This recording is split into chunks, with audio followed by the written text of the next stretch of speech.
ગુજરાતમાં છેલ્લા 36-48 કલાકથી દક્ષિણ ગુજરાતની અંદર એ ધોધમાર વરસાદ વરસ્યો કે જ્યાં સુરત, નવસારી કે જ્યાં કમર સુધીના પાણીઓ ભરાયા। અમુક એ વિસ્તારની અંદર તો એ મકાનો સહિત દુકાનો પણ એ પાણીની અંદર ગરકાવ થઈ ચૂકી કે જ્યાં સતત રેડ એલર્ટની વચ્ચે સુરતમાં એ 36 કલાક વરસાદ વરસ્યો। આજે પણ સુરતની અંદર એ જ પ્રકારની સ્થિતિ, હજી એ વરસાદી પાણી ઓસર્યા નથી, તેની વચ્ચે ફરી એક વખત એલર્ટની સ્થિતિ એ સુરતની અંદર જોવા મળી રહી છે। મેપના માધ્યમથી સમજીએ, વિંડીના માધ્યમથી કે આગામી 12 કલાક, 14 કલાક, 18 કલાક અને 24 કલાક દરમિયાન શું પરિસ્થિતિ એ સુરતની રહેવાની છે। તો હાલ પણ સુરતની અંદર અત્યારે વરસાદ શાંત છે, પરંતુ આજના દિવસની અંદર વરસાદ પડે તેવી સ્થિતિ છે અને સ્થિતિની વચ્ચે સૌથી ગંભીર પરિસ્થિતિ એ નવસારીની અંદર અત્યારે બતાવવામાં આવી રહી છે કે જ્યાં નવસારીની અંદર એલર્ટ આપવામાં આવ્યું છે। હવામાન વિભાગે પણ આજના દિવસ દરમિયાન 3 જિલ્લાની અંદર ઓરેન્જ એલર્ટ છે, તો બાકીના લગભગ 5 જેટલા જિલ્લાઓની અંદર યલો એલર્ટ આપવામાં આવ્યું છે। એટલે કે આજે પણ હવામાન વિભાગ દ્વારા ગુજરાતના 8 થી 9 જિલ્લાઓની અંદર એલર્ટ આપવામાં આવ્યું છે। એ એલર્ટની સ્થિતિની વચ્ચે સુરતની અંદર હાલ ગંભીર પરિસ્થિતિ, પાણી ભરાયેલા છે। હજુ પણ નવસારીની અંદર પણ પૂર આવે તે પ્રકારની સ્થિતિ અત્યારે જોવા મળી રહી છે। અનેક એ વિસ્તારોની અંદર નવસારીમાં પણ પાણીની અંદર ગરકાવ થઈ ચૂક્યા છે। આપ જુઓ, આ વિંડીની સ્થિતિ અત્યારે દેખાડવામાં આવી રહી છે નવસારીના આસપાસના વિસ્તારની અંદર। આમ તો આ સ્થિતિ એ મધ્યપ્રદેશ અને મહારાષ્ટ્રની બોર્ડર નજીક છે, પરંતુ સ્થિતિ એ ગુજરાતની અંદર પણ અસર દેખાડી રહી છે। આ એ વિસ્તાર વાપી, વલસાડ, નવસારી અને સુરતની અંદર અસર એ વરસાદની હાલની પરિસ્થિતિ પ્રમાણે દેખાઈ રહી છે। હજુ પણ આજના દિવસ દરમિયાન સુરતના લોકો માટે ભારે કહી શકાય। જો વરસાદ વરસે, પવનની ગતિ બદલાય છે, તો આ સિસ્ટમ ફરી એકવાર ગુજરાત તરફ આવે છે અને જો પવનની ગતિ નથી બદલાતી તો આ સિસ્ટમ એ મધ્યપ્રદેશ તરફ આગળ વધે છે, બંગાળની ખાડી તરફ આગળ વધે તેવી સ્થિતિ દેખાઈ રહી છે। આ પરિસ્થિતિ એ બપોરના 12 વાગ્યાના સુમારની છે। બાકી આખા ગુજરાતની અંદર ક્યાંય વરસાદની સ્થિતિ નથી દેખાતી, માત્ર ભાવનગરની અંદર ક્યાંક છૂટાછવાયા સ્થળો પર વરસાદ પડે તેવી સ્થિતિ છે। આજના દિવસ દરમિયાન બપોરના 3 થી 4 વાગ્યાની આસપાસ વાત કરીએ કે 3 વાગ્યાની આસપાસ, 4 વાગ્યાની આસપાસ ગુજરાતની અંદર શું સ્થિતિ, દક્ષિણ ગુજરાતમાં શું સ્થિતિ, તો 3 વાગ્યાના સુમારે જો વાત કરવામાં આવે આજના દિવસ દરમિયાન, હાલ આ પરિસ્થિતિ તમે જે જોઈ રહ્યા છો આ એ 12 વાગ્યાની આસપાસની પરિસ્થિતિ છે, પરંતુ બપોર બાદ 3 વાગ્યાની આસપાસ ગુજરાતની અંદર છૂટાછવાયા સ્થળો પર વરસાદ પડે તેવી સ્થિતિ છે। સુરત, દક્ષિણ ગુજરાતની અંદર નવસારી, વાપી, વલસાડની અંદર એ સિસ્ટમ વિખેરાતી દેખાઈ રહી છે અને ગુજરાતની બોર્ડર ઉપરની જો વાત કરવામાં આવે તો આ એ ગુજરાતની બોર્ડરનો આખો ભાગ, ત્યાં બોર્ડરના જે જિલ્લાઓ છે ત્યાં વરસાદની સ્થિતિ છે। બાકી આખું ગુજરાત એ કોરું થઈ જાય છે। વરસાદ એ ફરી એકવાર ગુજરાત તરફથી એ જતો રહ્યો છે। વાદળો જે છવાયા હોવાની વાત હતી એ વાદળો પણ ગાયબ થઈ રહ્યા છે।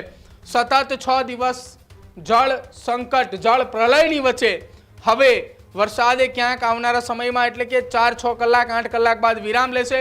હજુ પણ દક્ષિણ ગુજરાતની અંદર છૂટાછવાયા સ્થળો પર ગાજવીજ સાથે વરસાદની શક્યતાઓ છે બપોરના 4 વાગ્યાની આસપાસ। હવે વાત કરીએ સાંજના 8 વાગ્યાની આસપાસ વિંડી શું બતાવી રહી છે ગુજરાતની અંદર। આપ જુઓ, આજે સાંજે ગુજરાત ઉપરથી તમામ એ જિલ્લાઓની અંદરથી વાદળે જતા રહ્યા છે। ન માત્ર દક્ષિણ ગુજરાત, સૌરાષ્ટ્ર, કચ્છ, મધ્ય ગુજરાત અને ઉત્તર ગુજરાત ઉપરથી એ વાદળો અચાનક ગાયબ થઈ રહ્યા છે। એટલે કે હવે આજે સાંજ બાદથી એ દક્ષિણ ગુજરાતના સુરત, નવસારી, વાપી, વલસાડના લોકોને એક હાશકારો અનુભવાશે, કેમ કે સતત 3 દિવસ, 4 દિવસથી વરસાદની વચ્ચે વિસ્તારમાં એ પાણીની અંદર ગરકાવ થયો હતો। મેપને થોડો નાનો કરીએ, ગુજરાતની સ્થિતિની સાથે સાથે આસપાસના રાજ્યોની શું સ્થિતિ, તો રાજસ્થાન, મધ્યપ્રદેશ, મહારાષ્ટ્ર, ઉત્તર પ્રદેશ, આ તમામ જિલ્લાઓની અંદર વરસાદ હજી ક્યાંક છૂટાછવાયા સ્થળો પર જોવા મળી રહ્યો છે, પરંતુ ગુજરાતની અંદર સ્થિતિ એકદમ સામાન્ય થઈ ચૂકી છે। ગુજરાતની અંદર ક્યાંય વરસાદ નથી જોવા મળી રહ્યો। આજે સાંજની વાત, આજે રાત્રે દરમિયાન શું સ્થિતિ, મોડી રાત્રે જે મહારાષ્ટ્રની આસપાસ છૂટાછવાયા સ્થળો પર વરસાદ પડી રહ્યો છે તો એ ગુજરાત તરફ આવે છે કે કેમ, તો મોડી રાત્રે 12 વાગ્યાની આસપાસની શું સ્થિતિ છે તેને લઈને ચર્ચા કરવી છે।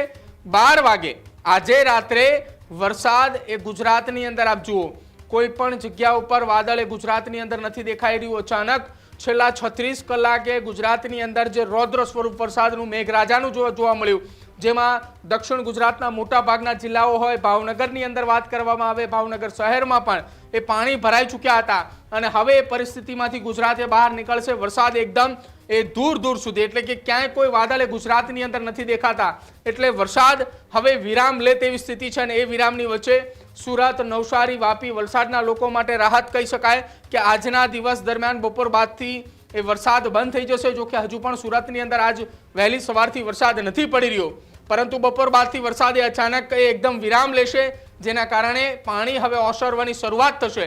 આવતીકાલ સવારની શું સ્થિતિ છે? તો આવતીકાલ સવારે ગુજરાત ઉપર કોઈ પણ જગ્યાએ વરસાદની વાત નથી દેખાતી. જે રાજસ્થાનની અંદર વરસાદી સિસ્ટમ હતી એ પણ પવનની ગતિની સાથે સાથે ઉત્તર પ્રદેશ અને દિલ્હી તરફ આગળ વધી રહ્યું છે. એટલે કે હવે ઉત્તર પ્રદેશ અને દિલ્હી તરફ આગળ જતા બંગાળની ખાડી તરફ આ સિસ્ટમ જે છે તે ધીરે ધીરે જઈ રહી છે, કેમ કે પવનો પણ એ દિશાની અંદર જઈ રહ્યા છે. આપ જુઓ, અરબી સમુદ્રની અંદરથી જે પવનો આવી રહ્યા છે તે ગુજરાતથી રાજસ્થાન તરફ અને ત્યારબાદ ઉત્તર પ્રદેશ અને મધ્ય પ્રદેશ તરફ આગળ વધી રહ્યા છે. એટલે કે એ પવનની ગતિના કારણે સિસ્ટમો એ ત્યાં જઈ રહી છે. હવે જે વરસાદ આગામી 3-4 દિવસની વાત કરવામાં આવે તો આગામી 3-4 દિવસ સુધી સતત આ વરસાદની સિસ્ટમ જે છે તે અમુક જગ્યાઓ પર છૂટાછવાયા સ્થળો પર વરસાદ પડે તેવી સ્થિતિ છે. પવન દરિયાની અંદરથી આવી રહ્યા હોય વખતે આપ જુઓ, સૌરાષ્ટ્રના પંથક છે, વેરાવળ, ગીર સોમનાથની આસપાસ ત્યાં વરસાદ પડે તેવી સ્થિતિ. દક્ષિણ ગુજરાતની અંદર કેટલાક સ્થળો પર જે દરિયાઈ કાંઠાના જિલ્લાઓ છે ત્યાં છૂટાછવાયા સ્થળો પર વરસાદ પડે તેવી સ્થિતિ છે. બાકી જે આગાહી, જે એલર્ટ આપવામાં આવ્યું હતું એ એલર્ટ હવે આગામી 24 કલાક બાદથી ગુજરાતની અંદર નામશેષ, એટલે કે કોઈ જગ્યા ઉપર વરસાદની એવી કોઈ આગાહી નહીં દેખાય. પરંતુ હવામાન નિષ્ણાંતો અને હવામાન આગાહીકારો એવું કહી રહ્યા છે કે 15 તારીખની આસપાસ બંગાળની ખાડીમાં જે સિસ્ટમ સક્રિય થઈ રહી છે એના કારણે ગુજરાત ઉપર વરસાદની દેખાય એ પણ 11-12 તારીખની આસપાસ. પરંતુ 11-12 તારીખની આસપાસ પણ આ જે સિસ્ટમ જે છે એ ગુજરાતની અંદર કાંઈ કોઈ જગ્યાએ દેખાતી ન હોય તેવી અત્યારે હાલ ચર્ચા દેખાઈ રહી છે. આ વાત અત્યારે જે આપણે મેપ દેખાડી રહ્યો છું આ 24 કલાક બાદની સ્થિતિ છે. 24 કલાક બાદ એટલે કે 30 કલાક 36 કલાક બાદ શું સ્થિતિ? તો ગુજરાતમાં 36 કલાક બાદ પણ ક્યાંય પણ વરસાદ એ નથી જોવા મળી રહ્યો. જે અસર દેખાઈ રહી છે એ માત્ર ને માત્ર આજના દિવસ દરમિયાન દક્ષિણ ગુજરાતની અંદર સુરત, વાપી, વલસાડ, નવસારી માટે એ એલર્ટ છે. ડાંગ માટે પણ એલર્ટ છે.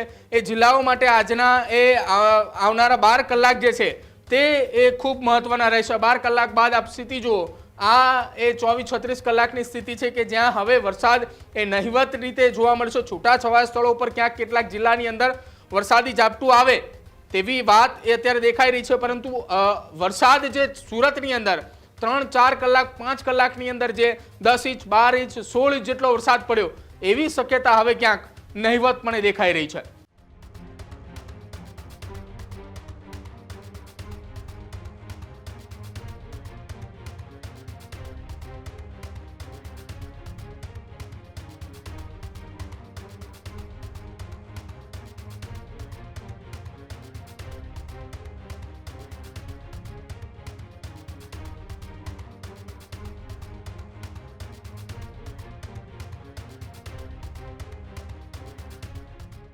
ખેડૂત ભાઈઓ છે ખેતરમાં ડ્રોન ઉડાવતા હોય છે ત્યારે આપણે એક પ્રશ્ન સતાવતો હોય છે કે જે આપણે અત્યાર સુધી જીપીએસ ટેકનોલોજી વાળા ડ્રોન વાપર્યા છે, જેથી કરીને મોબાઈલ ટાવર છે અથવા તો હાઈ ટેન્શન લાઇન પસાર થતી હોય, કોઈ વૃક્ષો હોય, ત્યારે જે જીપીએસ ટેકનોલોજી વાળા ડ્રોન છે એમાં ટકરાય અને ટ્રેસ થાય છે.